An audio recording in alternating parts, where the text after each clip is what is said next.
Welcome to This Week in the PNFL. I'm your host, Mark Hill, and along for the ride is Dean, and we have Steve Corbett joining us this week since Secret Agent Man is still out on his missions. How you doing, guys? Very good. Doing good. All right. So I figured when he comes back, I think I'm gonna play Secret Agent Man for him when he comes back. So kind of messing him a little bit. When he's on his top secret mission, I guess he can't connect from the skiff in order to join the show. Yeah, he can't come out from the skiff. So either that or he's out in the field doing field work. So out doing those type of things. So all righty. So going into week 5, we've already completed the first quarter of games, and we're going to do a quick recap in our middle segment of where the teams are. Some teams are where we thought they would be. Others are being, kind of let us down or having you scratch your head. And there's some surprising upstarts coming out there too. So a little bit of everything. So if you guys are ready, let's go ahead and jump into this. First game we have on the list, we have New York going into New England. And New York, as Dean would say, they do what they do. As they took this game 39-17. We're going to start this show off with Steve. Well, I think what you see here is the usual problem. The player of the week won the game. So 4 touchdowns passed by Mac Jones. They were just not getting stopped in this game by New England. I think that New England had some success passing, but I think it was more in a kind of like hurry up mode to try to get some points on the board. But really, when I just see this game, I see that it was just all New York Jets. All right. Dean. Yeah, I see that New England appears to have a new starting quarterback. They had Lamar Jackson starting. That's interesting. Oh, that is interesting. Yeah, I guess you can say that, I know, Mark, you like to say that the Jets do what the Jets do. And, I think you can say here the Patriots did what generally the Patriots have been doing. Mm-hmm. And the result is kind of, the same result. A not-so-close win by the Jets. And Patriots suddenly find themselves the exact opposite of where they were after 4 weeks of last season. They're 0-4. Remember last season they were the surprise 4-0 team that kind of faded after that because they played the Jets week 5, and then that's when the downturn started. But after this game, they're 0-4. They had a few turnovers, and it doesn't help to have 3 turnovers against any team, but certainly not against the Jets. Nope. Yep. Definitely. Not sure there's much else we can say about this. All right. Next game, we have L.A. hosting Indy. And L.A. came storming back, winning this one 37-20. Dean. Yeah, I think someone said on Discord, I asked the question, which of the 0-4 teams are 0-3 teams most likely to win this weekend? Someone said LA, and they turned out to be correct. And some pretty good passing by Herbert, even with the 2 interceptions, but 4 touchdown passes, 65% completion of passes, which is still pretty solid. And, some pretty decent rushing being done by the Chargers as well, 128 yards of rushing, which interesting that Herbert did 72 yards of that rushing. Nope, not Justin, Khalil. And then, okay, yeah. Yep. We have 2 Herberts. That doesn't make sense. I keep forgetting that you're a running back with that same last name too. But, I did that on purpose to mess with everybody's heads. Yeah. All right, Steve, let's talk about your team. What'd you guys do? Well, like I've been saying in Discord and all that, I've been just tinkering around with my profiles and my game planning as far as which plays I'm using and stuff. So I'm just trying new stuff out, trying to get some sense of what's working, what's not working, and it just kind of came together in this one. So basically, I wanted to shut down his running game. I know that. So I did that. You can tell with the yardage on his 51 rushing yards. But as it turns out, the side effect also is that because he fell behind, I was able to shut down his passing game as well. And he didn't have a chance to come back. And part of my other goal was to try to figure out how to keep a lead, because that's been a historical problem with my team for the last 2 or 3 seasons since the Super Bowl. And I was actually kind of happy that I actually for once kept the lead. The tweaks that I'm working on to kind of do that, it finally actually showed up. So it was a good win for me, but if I were to play him again, it could be a different result because, like I said, I am tinkering around with stuff. Okay. We have Pittsburgh hosting Jacksonville. Very close game with Pittsburgh taking this one by a touchdown with the score of 30-23. Steve. Well, I mean, here we have these two teams that were, rising up this season, really finally going to tell us which one's for real. And right now, it looks like Pittsburgh is that one. Pittsburgh, I was impressed with how they beat me about a week or two ago, and they're doing it the same way. I noticed from what I'm looking at here. They pretty much shut down the passing game of the Jags. I mean, 46 attempts, only 24 completions for 52%. You can look at what the Steelers did: 40 attempts, 26 completions, kind of comparable, but 65% versus 52%. It says a lot. They also kept up their sack attack, just a little bit less this time, one sack, but I was sacked a lot more. But what I am seeing here is that the Jags just kind of they were able to stay in the game a lot better than I was, and so no knock on them. I think they still are pretty good this season, but I think the Steelers were just better. Okay, Dean. Yeah, I think this was a game where Jacksonville could have made a statement and proven themselves and fell a bit short. But as I remember it, Pittsburgh got off to a pretty solid lead early on, and Jacksonville made somewhat of a comeback, but they never could really catch up. So, and I think part of that is probably because, again, the passing game, as Steve mentioned, 52% completions means that a lot of incomplete passes are made, and usually that means drives are getting ended. And you look at each team only punted twice, but there was also an interception, which could have single-handedly cost them the game. It was only touchdown difference in the game. So tough loss, but we'll see in the next couple of weeks what Jacksonville does. And we'll get an idea of whether Jacksonville has improved this season over last season, or if they're not, we'll see. All right. Houston took on Vegas and hosted Vegas. Secret Squirrel is out doing his thing as he took this one 31-21. Dean. Yeah, this is a pretty close game, but, Houston managed to stay ahead. The time of possession was even, but Houston was a bit more efficient overall and scoring more offense on a similar number of yards and similar number of first downs. But, overall, they had much better rushing game and much better balance. So that benefited Houston to win this game. But Las Vegas, I think, is going to be much improved this season and win some games. It just didn't happen to do it at Houston in this game.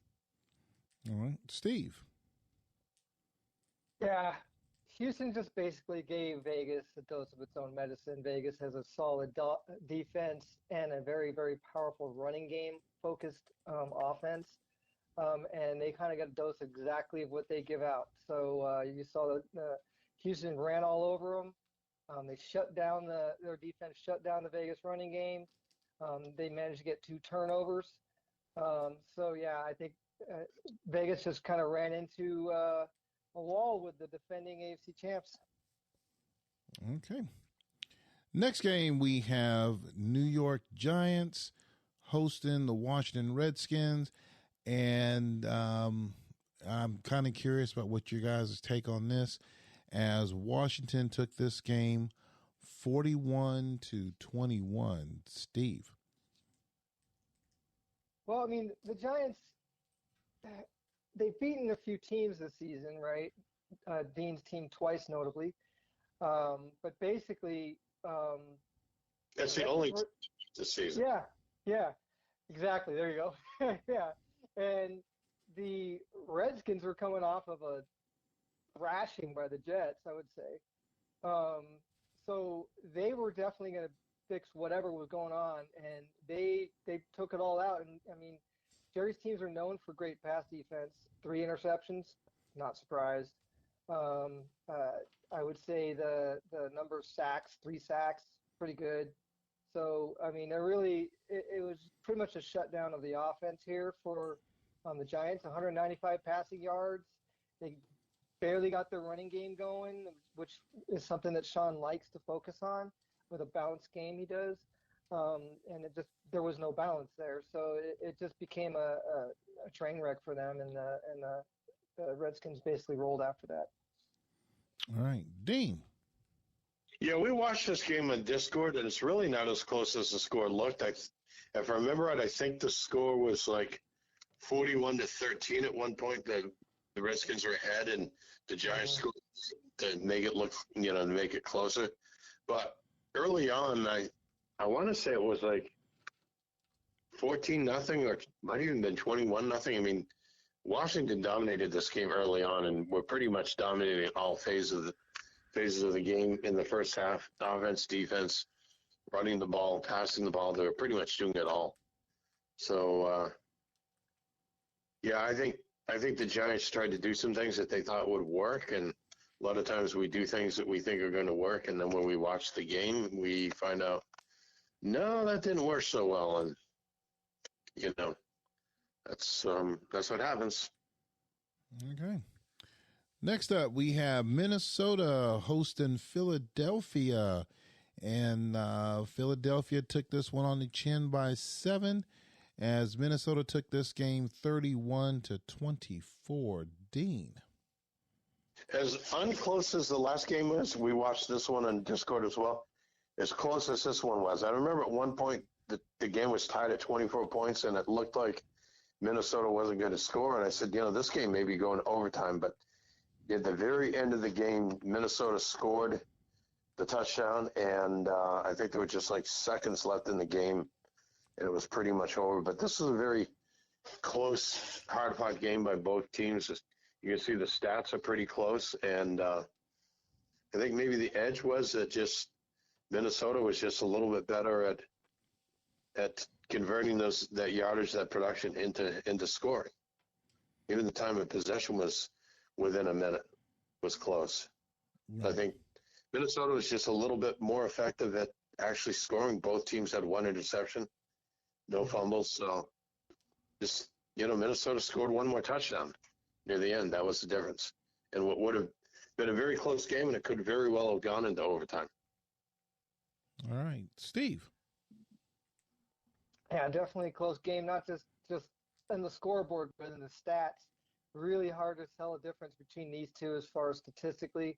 However, one key stat does stand out to myself, and that is completion percentage. Minnesota had 67% versus Philadelphia's 54%. And Minnesota was stretching the field a lot more. They had 7.9 yards per pass compared to Philadelphia's 5.7.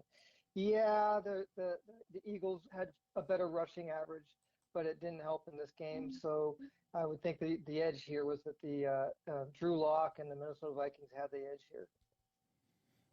Okay. Next game we have up, Green Bay hosting Atlanta.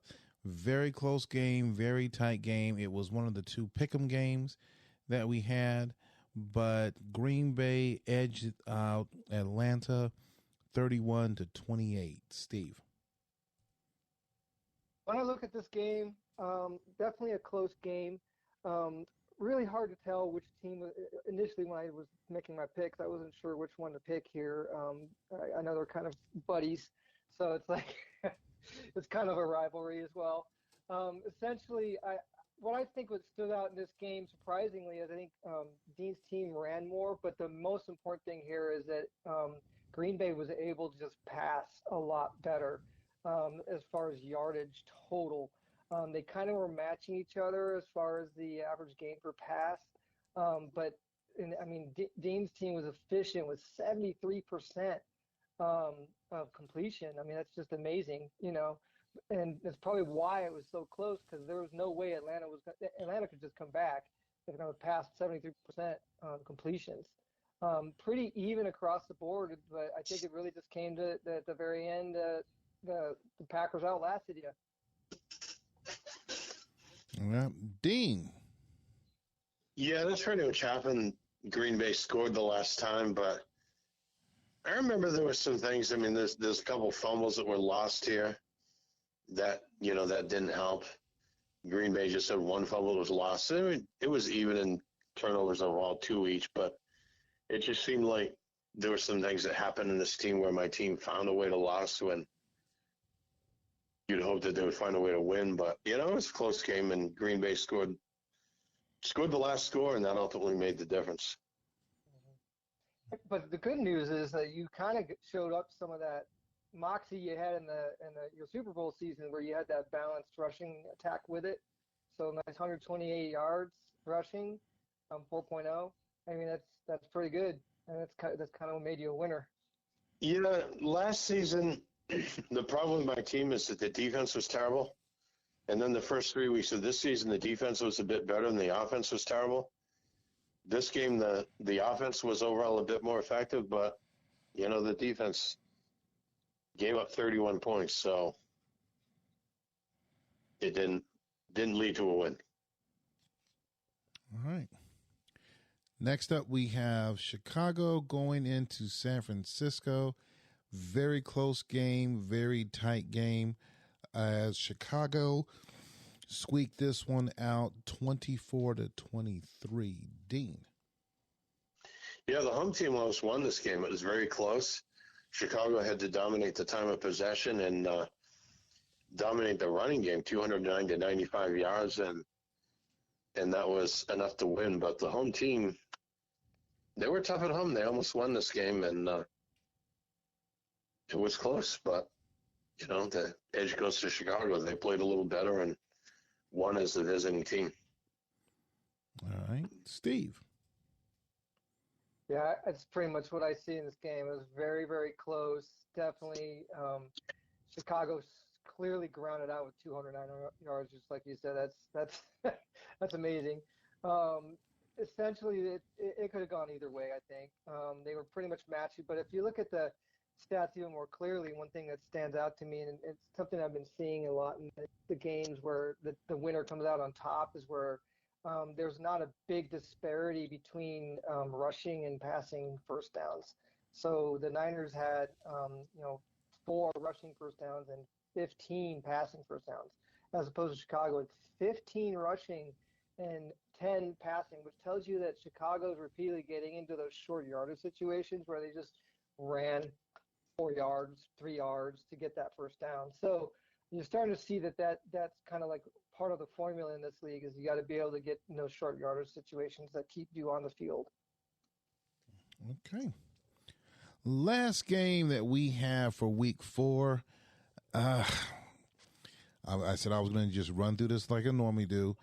Denver hosting Seattle, and Seattle, clearly they did not show up as They were behind the ball from the start, even with their backup quarterback Jalen Hurts, with Wilson being out, as Denver took this one 31-13. Dean. Yeah, Denver was losing some close, tough games against good teams, so sooner or later Denver was going to win, and they were going to do this. And your team, Mark, was just the team that happened to play them the week that they were finally going to win, so you caught them in the wrong week. Denver's going to be a pretty good team overall, and I wouldn't be surprised to see this team win. I don't know, they could even win 7 or 8 games. They're going to be pretty tough, and they'll be competitive in the future. That division is just that much tougher overall, and Las Vegas is improving substantially as well. So any team in that division would definitely not be finishing fourth place in the AFC East if they were in the AFC East. Division has just gotten that much tougher. All right. Overall. Steve. You're right on the money there. Denver is actually a dangerous team. I don't think Seattle is a bad team. I think they ran into a really good team is what happened here. I think that anybody criticizing Seattle right now is kind of a little off a little bit, because we got to look at the full picture here. Denver only lost to Vegas by 3. They only lost to the Jets by 3. They only lost to Minnesota by 4. And then Seattle basically showed up right when they needed to get that big win. So I look at the stats in this game, very much not, the main thing that stands out is the rushing yards. They ran all over the Seahawks. They obviously wanted us to say something about Calvin Ridley, so I'll say, yeah, Calvin Ridley was a star as the wide receiver of the team. So, yeah, I think what we got to remember here is Denver may be a new coach to the league, but they are showing that they're ready to make a move. So be ready. Well, I will add my little 2 cents to it. I mean, there's plenty of things that I could say. I know one coach reached out to me. You know who you are. And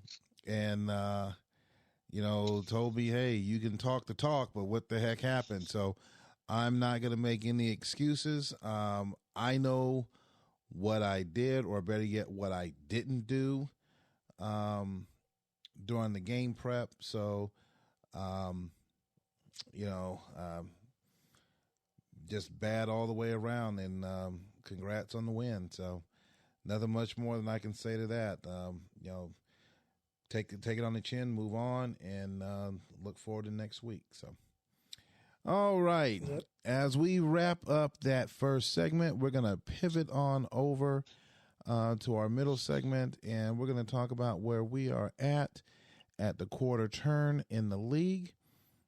We talked about that a little bit as we went through the games. Currently in the standings, as we look at it right now, New York is in the AFC, leading at 4-0 in the East, followed by Jacksonville at 2-2, Indy at 1-3, and New England at 0-4. Out in the West Division, you have Pittsburgh sitting at 4-0, Houston's at 3-1, Vegas at 3-1, LA at 1-3, and Denver at 1-3. Over on the NFC side, we see Washington leading the East Division at 3-1, New York Giants at 2-2, Philly at 2-2, Atlanta at 0-4. In the West, we see Chicago at 4-0, San Francisco at 2-2, Minnesota 2-2, Green Bay 1-3, and Seattle's at 1-3. So, looking at both of these conferences, I guess we can let's do a opposite take. So what I want to do is start out with Dean commenting on the AFC side, and then when we go to the NFC side, going to have Steve talk a little bit about on the NFC side. So go ahead and start it off. Dean, what do you see so far from the AFC this season? Well, the Jets are undefeated at 4-0, but they had some closer calls in those games and won some closer games than they often do. But the result is they're still undefeated. Jacksonville appears to be improved this year, and they're 2-2. Indianapolis is still fairly competitive, but they had a couple tough losses, so they're 1-3. New England, which surprised us all with a 4-0 start last year, has done just the opposite. They're 0-4.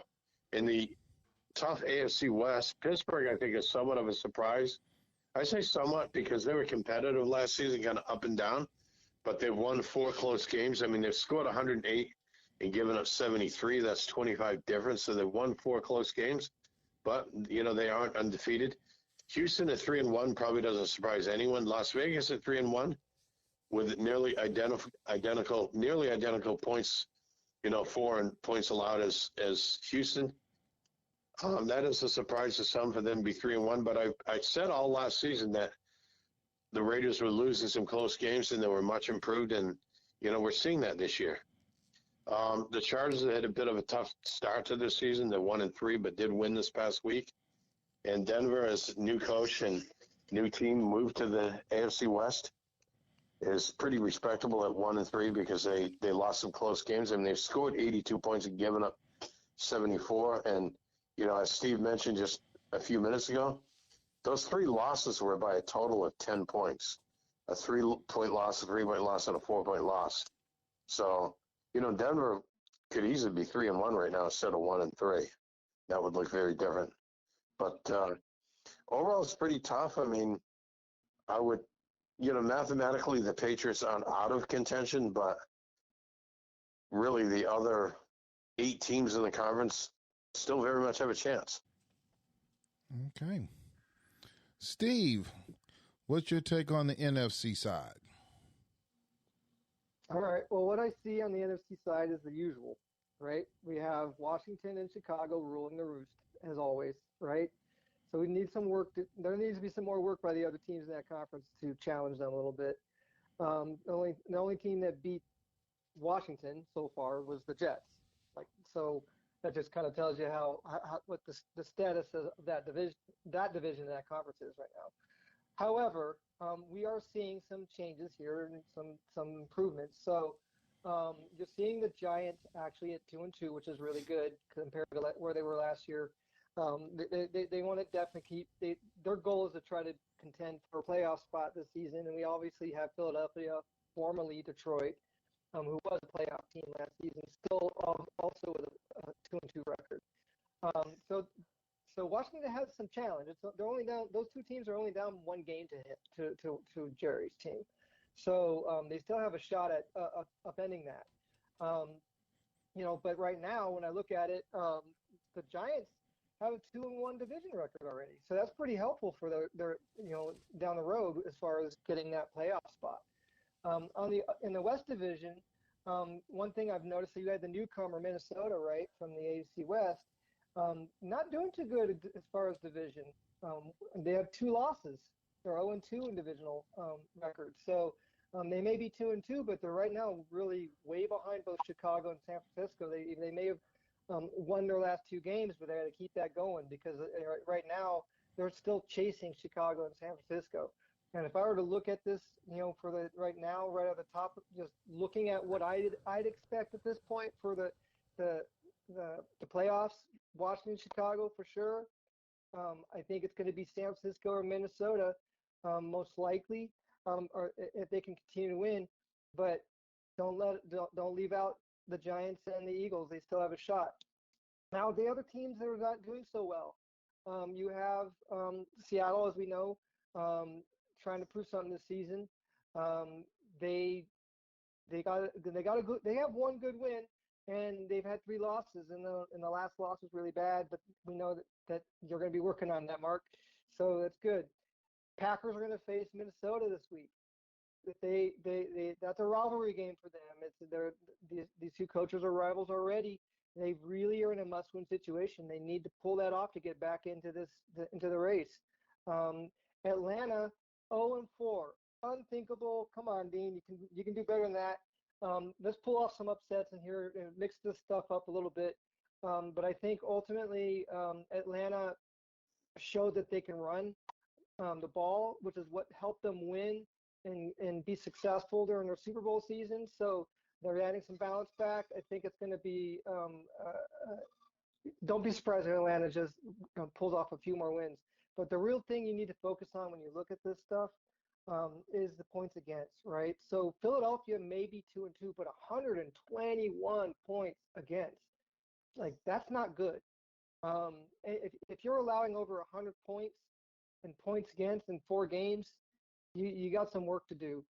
So any of us, they're like my team included, I have 103 points of allowed, right? So that's one area that needs to be rectified. If you're one of these teams that has over 100 points, you need to start working on your defense ASAP. On that, I agree because I'm sitting at 102. So, my take on it is pretty much in concurrence with, could agree with both of you guys. I'm looking at from the AFC side, I can see New York, Pittsburgh jumping in there. I know Mitch is always going to be in there from Houston. That 4th spot, I think, could either come down to Jacksonville or Vegas. I know Steve's going to, it's kind of like last time when you sat back and, you were a little upset because your losses were there, but then you started roaring back. So I'm not going to, even though you're sitting at 1-3, I'm not counting you out yet. I know you're going to be able to try to pull yourself back together on that one. From the NFC side, Washington, Chicago, I agree. Rest of them, I know you mentioned New York, Philly in there, Frisco, Minnesota. I don't know yet. It's still I think it's still too early to tell for those teams. As far as Atlanta, I mean, not that long ago, you were one of the top teams in the top tier in the league. So definitely you got to find your way back to that. As for Seattle, we got to get back in there. Like I said, I know why I lost last week. I'm not going to go into it, but I know exactly why I lost that game. As far as Green Bay, I think Green Bay can turn it around. But again, like you said earlier, giving over 100 points in 4 games, guys got a lot of work to do to work on that defense and try to fix those issues. Same thing with Philly. They got 103-4, but gave up 121. They got to tighten that ship up too, because if it comes down to a track meet, with teams scoring back and forth, I think Philly would definitely be in trouble on that one, just like with Green Bay as well. So that's my little 2-cent take on it. So as we move into our upcoming games, as you guys know, we have the lead pipe blocks, but I will put a little twist on this. I thought that I was going to keep the stats on it, but I know with Mitch being out and then we're running a rotating guest in there, I think it'd be kind of unfair to pin that on Mitch. So what we're going to do, we're still going to go through our lead pipe blocks and everything. I'm still keeping track of all of them, but I may end up doing it where we'll put a guest out there. I don't know. I got to kind of figure that one out, but I still like doing the lead pipe blocks with you guys. So as you guys know, we each get one of our lead pipe blocks for one game. We got to have that locked down as we run through the games for week 5. So if you guys are ready, we're going to get this started off. First game on the list, we have New England going into Denver. They are giving Denver 4.5. Steve. All right. So before I make my pick, am I picking who wins the spread or am I picking who wins the game? Let's make it easy. Let's pick who's going to win the game. We'll keep it simple. All right, cool. All right, for this game, right now the Patriots are in a really bad situation, and the Broncos, I think, are a much better team than this spread even tells us. I think we're going to see Denver thrash the Patriots. Sorry, Mox, but this is what I'm expecting in this game. All right. Dean, what do you got? Yeah, I don't know if we have two teams in the league that are going in very much opposite directions here. And Yeah, I agree. And I agree so much. I'm going to put a lead pipe lock on this. Denver is going to win this game at home, and it's not even going to be close. I don't even know what that spread is, but it's going to be more than covered. It's not even going to be close. Spread is 4.5. Oh, that's tiny. 2 touchdowns at Denver. I'm going to go ahead and go with Denver. Mox has to show us something. And I think that as soon as he shows us something, then we can turn it around. We can adjust our picks going forward. But I think right now for this win, or for this week, for week 5, I got to go with Denver. Next game, we have Jacksonville going up against Indy. That is listed as a pick'em game. Let's go ahead and start with you, Dean. Yeah, it's a pick'em game. I'm picking Indianapolis. I think the Colts will rebound this week. I think Jacksonville would be tough. They are improved this year, but I think Indianapolis doesn't want to lose another game, so they're going to win this game. All right. Steve. Not so fast. I think the Colts are in a tailspin right now. I think they've basically lost 3 in a row. I think there's something going on there. He might not be able to focus as much as he'd like. I really see the Jags are really trying to make an effort to improve this season. I think the Jags are out to prove that their record is for real, and they're going to win this game. All right. I'll keep it simple. I'm just going to go ahead and agree with you on that one, Steve. I'm going with Jacksonville. Next game up, we have Houston going into Chicago to play the Cardinals. They're giving the Cardinals 7.5 on this one. Steve. We get the great rematch of the Super Bowl. This is what this is right here. And if I were to look at this situation, I do not know how much time Mitch has on his little secret mission to scout, but he has done enough. He actually has won some good games. He beat Vegas last week. That's a tough game right there. If I were to look at this game, something I got to point out: Chicago, Justin specifically, has had Mitch's number for a long time. So I don't think that ends here. I think he beats him again. Okay. Yeah, I think this week Mitch will be spending too much time in the skiff, and Justin will be doing his normal game planning process and preparation and doing it as well as he normally does it. This is definitely a Chicago win. Okay. I think it's going to be a good game. I think it's going to be a very close game, but I think at the end it's going to come back to Chicago taking this one. It's going to be a close game, one possession, maybe as close as a field goal, but I'm giving this one to Chicago. Next game, we have L.A. going into New York to play the Jets. They are giving the Jets 10.5. Dean. Yeah, I think the Chargers will be tough in this to give the Jets a good challenge, but I think that Thomas is really going to, put in the effort here and wants to make sure that he wins and goes 5-0. I think the Jets will win a close one at home. All right. Steve, what do your boys have for you this week? I will try to win. I'll say that out right now. I think that I can certainly rise up here and pull off an upset, but I don't think I can. I think I'll cover. I'm looking at this game, and I know that the Jets are a team that I can beat, but I've not beaten them since the Super Bowl season. So that is kind of where my challenge lies, is that he's kind of owned me since I took him out of the playoffs back in the 41 season. So right now, I think I'm going to make enough improvements to stay in the game, but I don't think I have what it takes to win it. I don't like picking against myself, but I think I have to. I'd have to say the Jets probably win this game. Oh, no, you can't Pete Rose that. No, you can't Pete Rose it. I'm going to try. What you're supposed to do is pull the Lou Holtz. Say, it'll be an honor just to be on the same field with them, and you'll put up your best foot. Just to honor, you're just good coach, good team. It's just being honored just to be out there. You're supposed to Lou Holtz that, man. All right. right. I'll change my pick. There you The go. Chargers will beat the Jets. We will knock them down.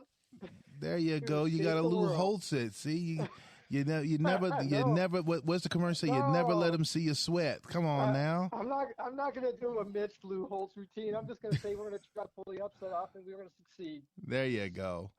All There we right. go. Now that he came up with Change that, my yeah, pick. now that you came up with that, I'm taking the Jets.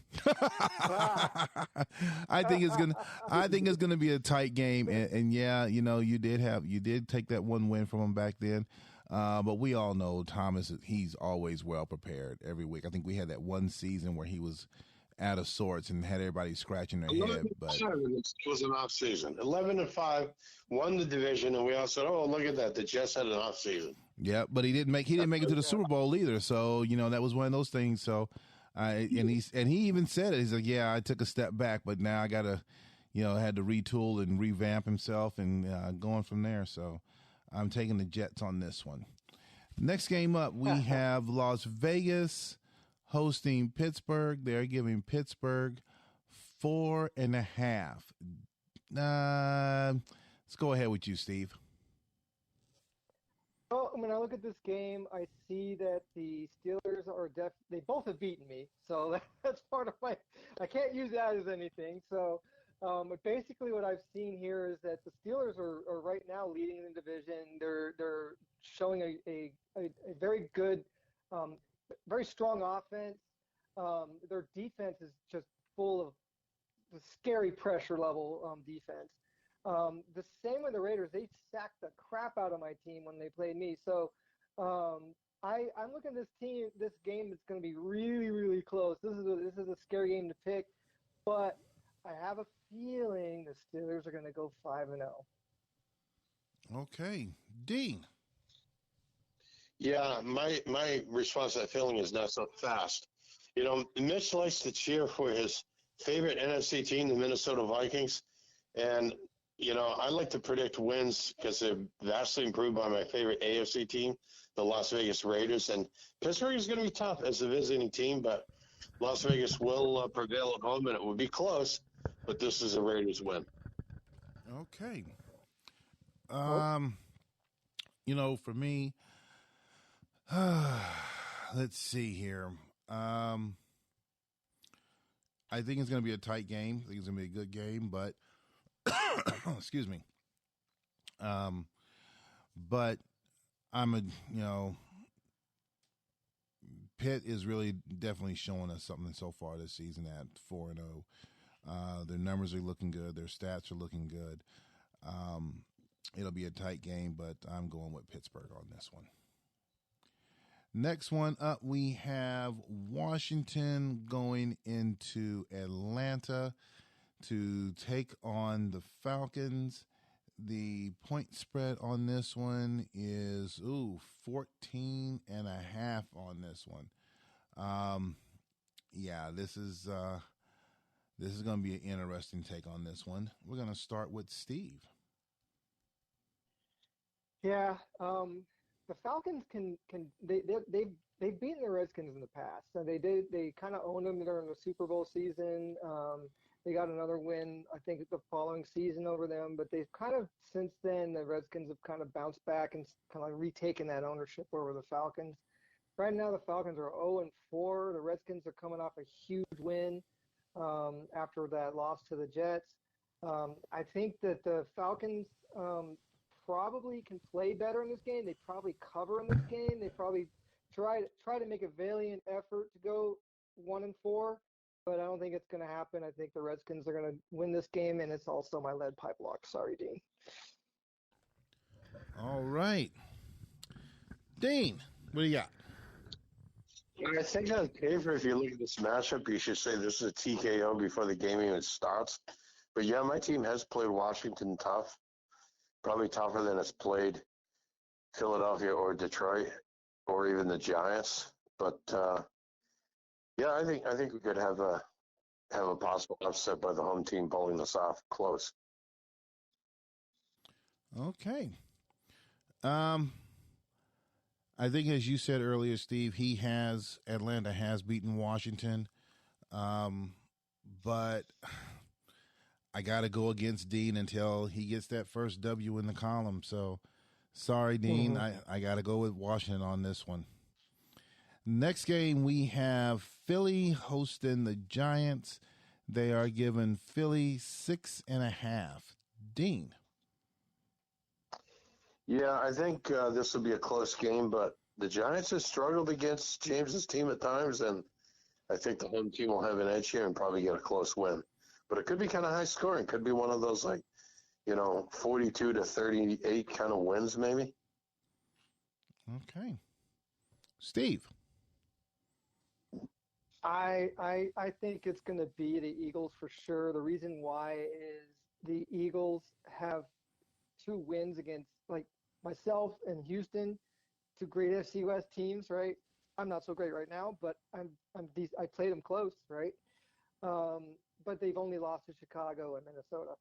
On the other hand, you have the Giants, who have only beaten Atlanta, who has not won yet, and they lost to Pitt, right, and Washington. So to me, I would say that the Eagles are going to win this game. All right.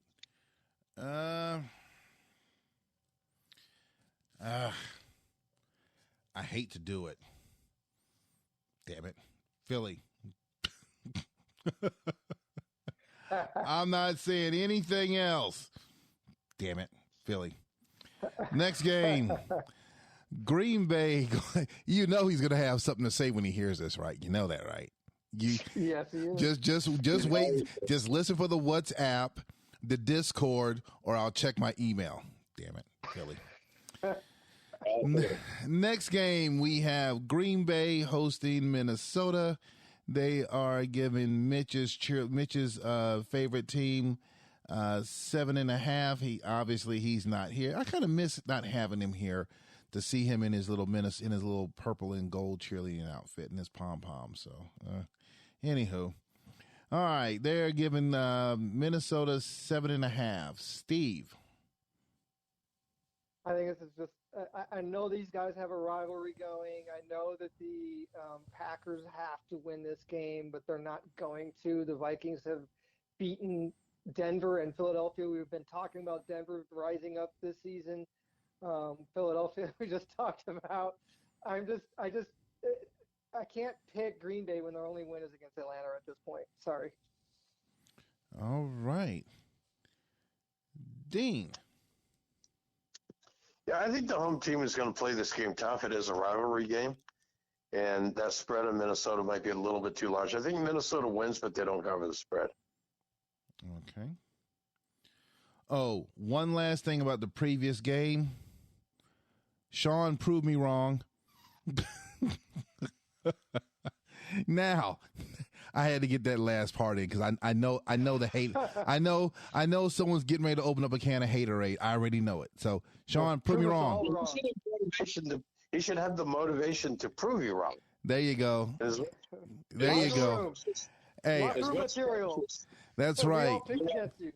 As much trash as both he and James can talk at times, it's time to talk the talk. There you and walk the walk. Oh, okay. They're the Jets to show us they can beat someone other than a 0-14. Ouch. Okay. Now, getting back, changing the channel back now. Since I stirred that little nest. Going back to the Green Bay Minnesota game, Minnesota's doing some things, and I really don't like going against teams in my group, but on this one, I got to take Minnesota on this one because I got to pick one of the two because they're both sitting in my same group. So I got to take Minnesota on this. So I guess I'm playing Mitch this week, and I will hold my little cardboard cutout of Mitch in a purple and gold, purple and yellow cheerleading outfit. And I'm going to go ahead and push all the chips in and making this one my lead pipe lock with Minnesota. Last game that we have San Francisco hosting Seattle. I guess you could say Seattle is kind of reeling a little bit. Seattle's already taken one loss against San Francisco. They are giving San Francisco 8.5 on this one. Dean. Yeah, this is real simple. I know what you're going to do with your team this week. You're going to dig back into what you did to turn things around last season, and you're going to do that again, and you're going to go into San Francisco, and you're going to beat the 49ers, and you're going to pull off an upset, and you're going to get a win here. I'm picking Seattle. Okay. I see you're wearing that that Seahawks cheerleading outfit. Okay. Yeah, I like the pom-poms. Well, this one, Hey, I'm look. right here. I'm taking it. I'm taking all the motivation I can get. So, Steve, what do you got? Did you split with them last season? I don't know if I split with them. I gotta look it up. I'm not sure. I don't think so. I'm not sure. I think you had 2 close games, if I remember right. Yeah, I think I had 2 close games. I know I split. I know I split with when New Orleans was there. Yeah. There was one other team in the division I split with last season. Probably Green Bay. Well, they were Anaheim last season. They were Anaheim, yeah. That might have been it. So. Yeah, as much as I want you to win, I got to go with the Niners. I just think what's going on right now is you're trying to figure yourself out, trying to figure out what you need to do. It might come together later in the season, kind of like me, right? Mm-hmm. But at this point, I think you're in a situation where you're gonna be trying to figure stuff out, and Charlie already has. That's kind of the challenge here. So yeah, that's what you're up against. But I think you'll fight a good fight. You'll cover the spread. All right. Niners. Okay. All right, guys. So we are coming to wrap this one up. We have some good games coming up. We got some good topics that we talked about. Again, first 4 games have been played, but you guys got to understand you can easily turn it around. You just got to start taking it one game at a time. And, you lose that one game or that blowout game or that game that you shouldn't have lost, but you did. You got to shake it off and keep moving. That's what I'm trying to do on my end. So as we come to wrap this up, I'm going to go around the table one more time, starting with you, Steve. Yeah, I dug up the XFBS power poll that I used for the playoffs, for seeding our playoffs when I had that league going. And I plugged in the PNFL's numbers into it. So I'm going to share that to the league sometime this week in our forum. So look out for that. All right. Dean, any words for you take us home? Yeah, I think that analysis is kind of interesting because Steve showed it to us, and it is interesting to see what it shows. And a lot of it kind of makes sense when you look at the win-loss records, and you kind of think of, because a lot of it is based on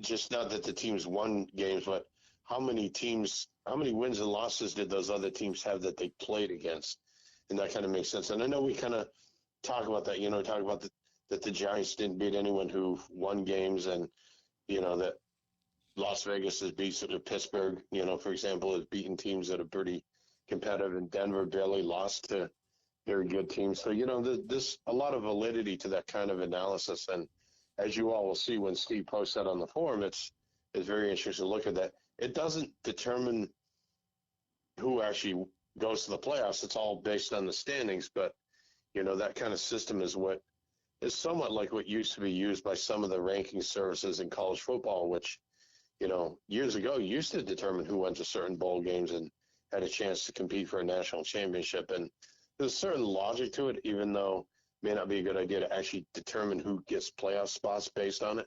But it's still interesting. It's good for discussion, good as a way to look at how our teams are doing, and it's interesting. So we'll see that when he posts it. All right. So any other words you have before we get out of here, sir?